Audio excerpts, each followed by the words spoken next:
Selamat pagi Bapak Ibu Saudara sekalian. Mari kita mulai acara Manarema pada pagi hari ini dan mari kita berdoa.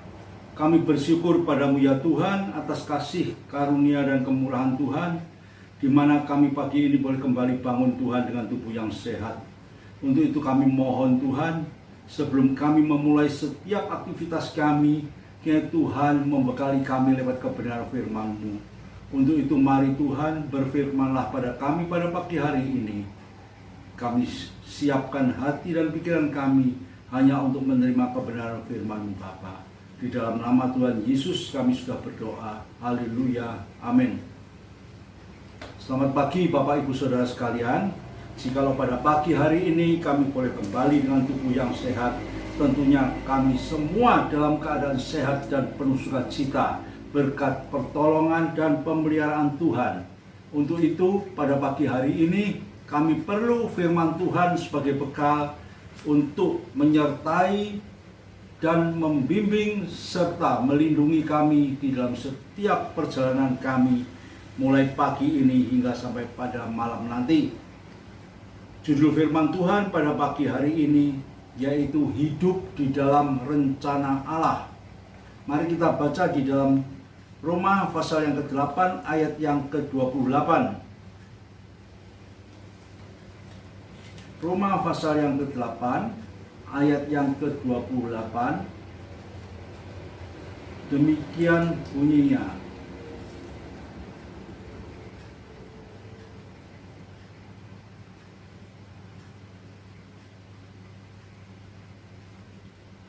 Kita tahu sekarang bahwa Allah turut bekerja dalam segala sesuatu untuk mendatangkan kebaikan bagi mereka yang mengasihi Dia, yaitu bagi mereka yang terpanggil sesuai dengan rencana Allah.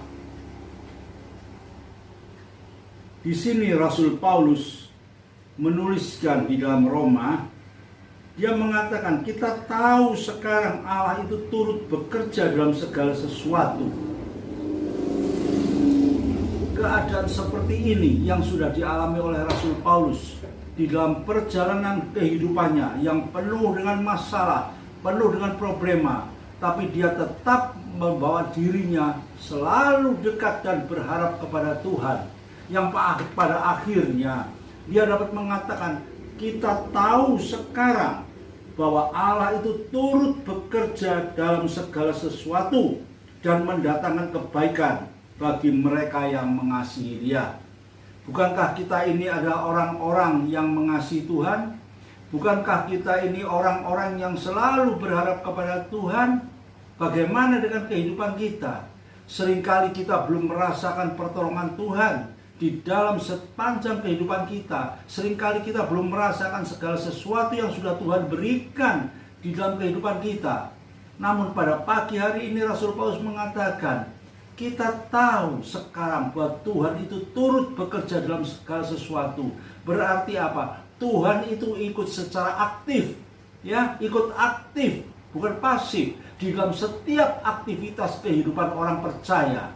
Dan di sini dikatakan yang mendatangkan kebaikan bagi setiap orang yang percaya. Dan selanjutnya di sini dikatakan segala sesuatu yang mendatangkan kebaikan mereka yang mengasihi Dia, yaitu mereka yang terpanggil sesuai dengan rencana Allah. Kita hidup sebagai orang percaya. Kita ini adalah orang-orang yang sudah terpanggil sesuai dengan rencana Allah. Kita hidup di dalam rancangan, rencana Allah yang indah. Di dalam situasi yang seperti ini, ya, di mana-mana kita mendengar orang hidup diwarnai dengan rasa ketakutan. Orang hidup diwarnai dengan rasa kehidupan ekonomi yang kurang. Di mana-mana pekerjaan tidak ada, sulit dan lain sebagainya. Tapi firman Tuhan pada pagi hari ini mengatakan, ya, apa? Kita tahu, kata Rasul Paulus, bahwa Tuhan itu ikut di dalam semua aktivitas kita, yang mendatangkan kebaikan, yang mendatangkan keuntungan. yang selalu membela kita. Dan kita harus sadar, jika sampai saat ini kita masih diberikan satu kehidupan yang tubuh yang sehat, hati penuh sukacita, kita masih boleh mendengarkan firman Tuhan.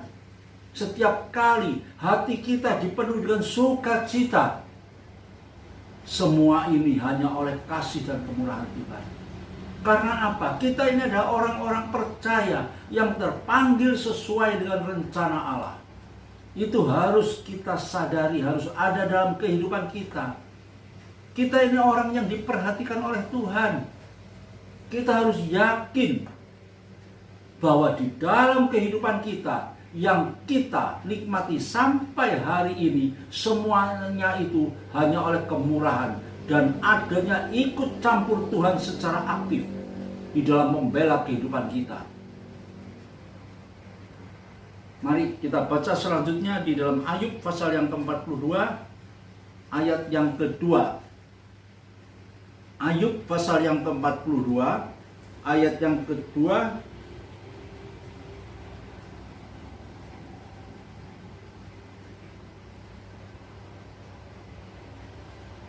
Demikian bunyinya. Tak ada rencana Allah itu yang gagal, ya. Ayub pasal 42 ayat yang kedua, aku tahu bahwa engkau sanggup melakukan segala sesuatu dan tidak ada rencanamu yang gagal. Ini pun dialami oleh Ayub pada akhir penderitaannya, pada akhir situasi yang sangat tidak menyenangkan yang terjadi dalam kehidupan Ayub. Namun Ayub tetap percaya dan yakin kepada Tuhan. Sekalipun apa yang terjadi dalam kehidupan Ayub sesuatu yang luar biasa. Semua anaknya mati, hartanya habis, ya, istrinya menyuruh dia untuk menghujat Tuhan. Namun Ayub tetap taat dan setia, tetap berharap kepada Tuhan, karena dia tahu bahwa segala rencana Tuhan itu tiada yang gagal. Yang akhirnya di dalam ayat pasal 42 ayat yang kedua dikatakan, aku tahu bahwa engkau sanggup melakukan segala sesuatu, tidak ada rencanamu yang gagal. Demikian juga Bapak Ibu Saudara sekalian, jikalau pada pagi hari ini firman Tuhan mengingatkan kepada kita bahwa Allah itu campur tangan dengan luar biasa dalam kehidupan kita. Kita tidak perlu takut, kita tidak perlu bingung dengan kehidupan ini. Yang perlu hanya satu, percaya dengan sungguh bahwa Allah itu mampu melakukan segala perkara. Dan selanjutnya tadi dikatakan, ya, di dalam Ayub, aku tahu bahwa engkau sanggup melakukan segala sesuatu. Tidak ada sesuatu rencanamu yang gagal. Tidak ada rencanamu yang gagal. Biarlah firman Tuhan pada pagi hari ini boleh mewarnai, membangkitkan iman percaya kita, menumbuhkan iman percaya kita. Kita tetap percaya bahwa Tuhan campur tangan secara aktif di dalam sepanjang kehidupan kita. Dan apa yang dilakukan Tuhan di dalam kehidupan kita? Sesuatu yang jelas, sesuatu yang baik, dan rencana Tuhan tiada satu pun yang gagal. Amin. Mari kita berdoa. Terima kasih Bapa di surga. Terima kasih atas kebenaran firman-Mu pada pagi hari ini. Kami percaya Tuhan, biar kami boleh tetap percaya. Dan kami yakin Tuhan, bahwa Engkau tetap menyertai kami di dalam kehidupan kami yang penuh dengan kesulitan ini. Hidup yang penuh dengan masalah ini. Dunia yang serba menakutkan ini. Namun kami percaya Engkau ada beserta dengan kami. Dan segala rencana-Mu tiada satu pun yang gagal. Engkau memberikan masa depan yang penuh pengharapan bagi kami semua. Terima kasih Bapa di surga. Kiranya Tuhan tolong bagi saudara-saudara kami pada saat ini yang sakit, Tuhan sembuhkan. Bagi yang kekurangan, Tuhan cukupkan. Yang menghadapi masalah, Tuhan angkat permasalahannya. Bangsa kami Indonesia segera pulihkan Tuhan dari COVID pandemi ini. Segera lalukan Tuhan pandemi yang melanda bangsa Indonesia ini. Tuhan pulihkan kehidupan ekonominya. Tuhan berikan damai sejahtera, hidup penuh dengan kecukupan bagi seluruh rakyat Indonesia. Dan nama Tuhan dipermuliakan. Terima kasih Bapa di surga. Dalam nama Tuhan Yesus kami sudah berdoa. Haleluya. Amin.